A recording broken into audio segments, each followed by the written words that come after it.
nyong swaraning wadya kang lumampah kumpul sajuru-juru apa tansero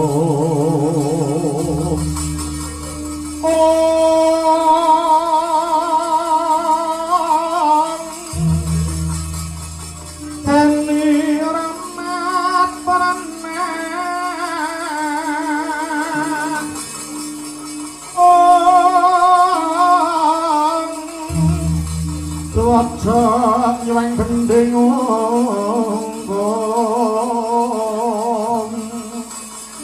riseng haswatama kang minangka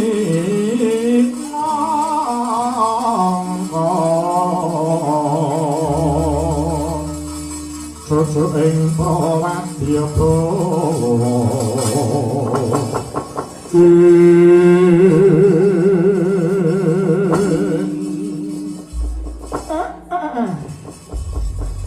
Bagak uga gemel-gemel sadulita lae. Aku yen gagas kahanan wektu dina iki akeh wong sing padha singlar saka marganing kautaman. Tata krama wis ora ana, guneman rusuh dianggep apik dhewe. Sing bugal kepara dianggep dadi patuladan. Aku nganti lunga saka Karang Kedempel mapan ana pucuking Gunung Tidar iki jalaran aku nampa wangsit. Yen to Gusti kang nyipta jagat matedhakake wahyu ning katentreman sinebut Wahyu Toh Jali. Sing dipercaya Bathara Guru. Bathara Guru dipercaya menehke Wahyu Toh Jali marang sing wajib nampa.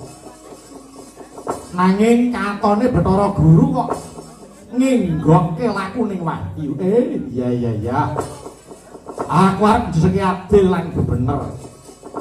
Aku tak ngraga sukma. Karben sukmaku ana sing nunggone coba.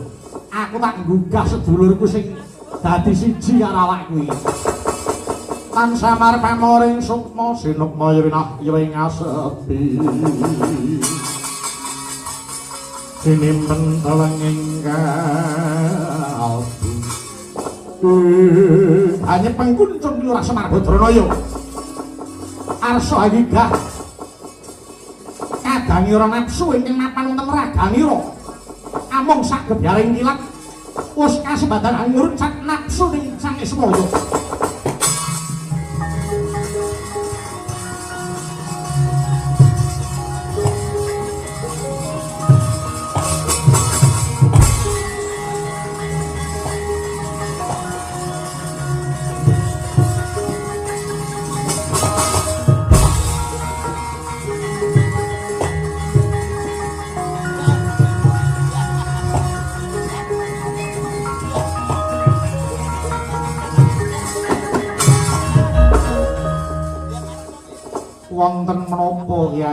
Wonten menapa Kyai paduka nggigah dhateng kula? Iya.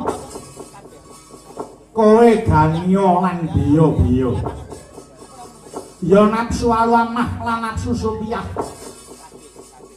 Mulane kowe tak gugah saka ragaku, ngerti ya? Aku arep njejeki adil lan bebener. Ingkang dipun kersakaken dina iki Gusti kang nyipta jagat matedhake wahyu jenenge Wahyu Toh Jali. Manut wangsit kang dak tampa bakal tumurun ana Gunung Tidar kene. Nanging sing dipercaya katone kok nginggokke lakune wahyu. Oh mangkaten iya. Sing dititipi Bathara Guru kanggo satriya sing wajib nampa. Lah, sapa satriya sing wajib nampa? Satriya sing gentur tapa bratane. Satriya sing becik sing dadi kelakuane lan satriya sing temen-temen labuh marang negarane. Nanging dina iki Bathara Guru ngapusi karo batine dhewe. Aku nampa wangsiting dewa lamun to Wahyu Toh Jali dina iki karo Bathara Guru diwenehke anake dhewe Dewa Serani. Lah kuwi sing aku ora matuk.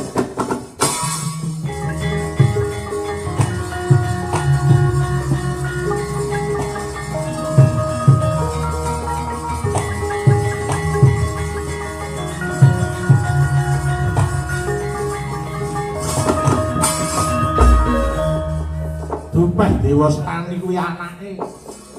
Terus dheweke mikolehke marang kulawargane dhewe lah. Nek carane ngono kuwi bakal ngrusak marang tatanane jagat. Makaten Bungkulun ya. Mula aku nggugah kowe ya Gani lan kowe biya-biya.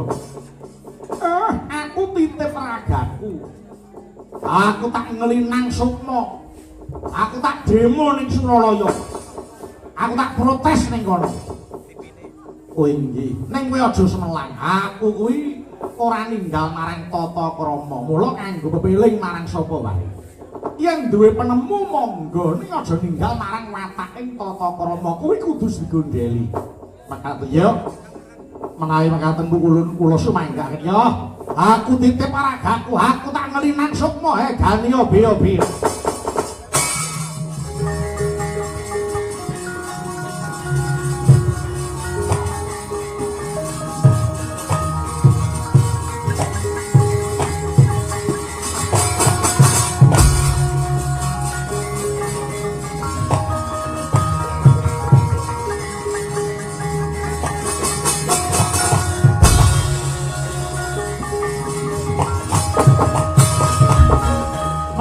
Ing Awiyat nggih kumaraning Kilurah Semar ya Bathara Ismaya. Kilurah Semar arsa nglinang Sukma raganira kareksa dening biya-biya miwah Gania. Gandya kang minur sita mangkono lampahe Sang Werkodara.